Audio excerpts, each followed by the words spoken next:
Hi, in this video, which is sponsored by mpb.com, I'm going to explain how to get your camera ready for sale so that you can get the best possible price and the buyer gets the best possible experience.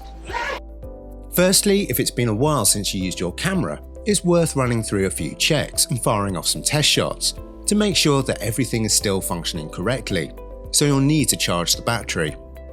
Take shots throughout the shutter speed range and make sure that the exposure adjusts. Do the same thing at either end of the aperture range. This is particularly important if the lens is fixed or if you're selling the lens with the camera. Also check that the focusing system works across its full range. If all is well, it's time to find as many of the accessories that were supplied with your camera as you can.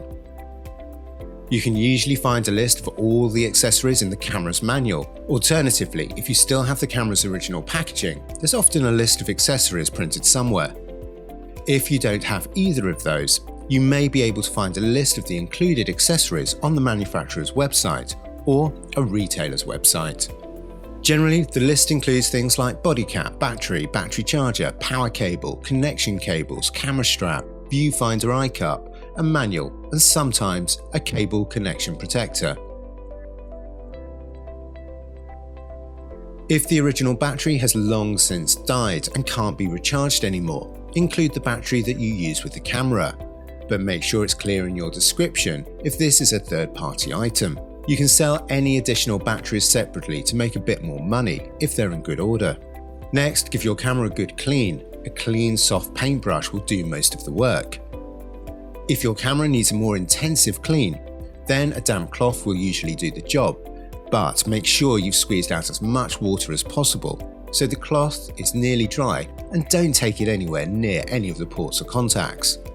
Finally, give your camera a good buff with the lens cloth, paying particular attention to the screen and viewfinder. A bowl blower can be handy for cleaning the viewfinder mirror box and focus areas of an SLR. With your camera looking nice and clean on the outside, it's time to turn your attention to the inside. If you have the kit and you're comfortable doing it, check the sensor and give it a clean if it has any marks. Be sure to only use products that are specifically designed for cleaning a sensor. Never use compressed air. A sensor cleaning blower bulb will get rid of loose particles, but you're likely to need a cleaning swab with fluid to shift anything that's stuck on. However, if you're selling to a specialist retailer such as MPB, they will usually do the job before the camera is sold on.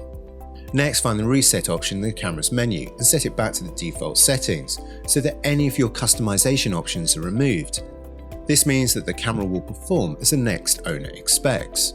If you're feeling generous, it's also a nice touch to check the firmware version and update it if necessary, so that the latest features are all present and correct. With your camera clean and ready to go, you're in a good position to assess its condition. MPB, for example, divides cameras into 5 condition levels: like new, excellent, good, well used, and heavily used. And you can find advice on the company's website about what these mean. The shutter count, the number of times that your camera has been fired, is another useful indicator of how much use it's had, as you can compare it against the manufacturer's claimed shutter life expectancy. There are a variety of ways to find a camera's shutter count. It varies from make to make, so we recommend searching the internet for your specific model. So with the camera condition decided, it's now time to pack it ready for sending to the new owner. But before you do that, make sure that you've removed any memory cards. It often gets missed. Although it's not necessary, many buyers like to get the camera in its original box, so it's worth packing your camera and all the accessories into it if you still have the original packaging. Camera manufacturers are masters at packing things into small boxes like 3D Tetris, so take your time as you work out what's supposed to go where. A cable tie or rubber band will help keep cables tidy so they fit into their allotted space. If you don't have the original box, put the camera with its body cap on in a clean, clear food bag with a seal and close it up before wrapping it in bubble wrap or something similar.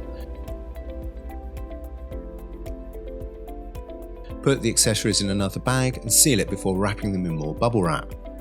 Next, find a cardboard box and put some bubble wrap or other lightweight packing material at the bottom before putting your camera and accessories in, either in the bags or the original box. Then cover everything with more packaging material. ensuring that some goes each side so all the kit is nicely protected from every side, so that when it's sealed, the camera doesn't move around inside. That's it, you're ready to send your camera to whoever is buying it.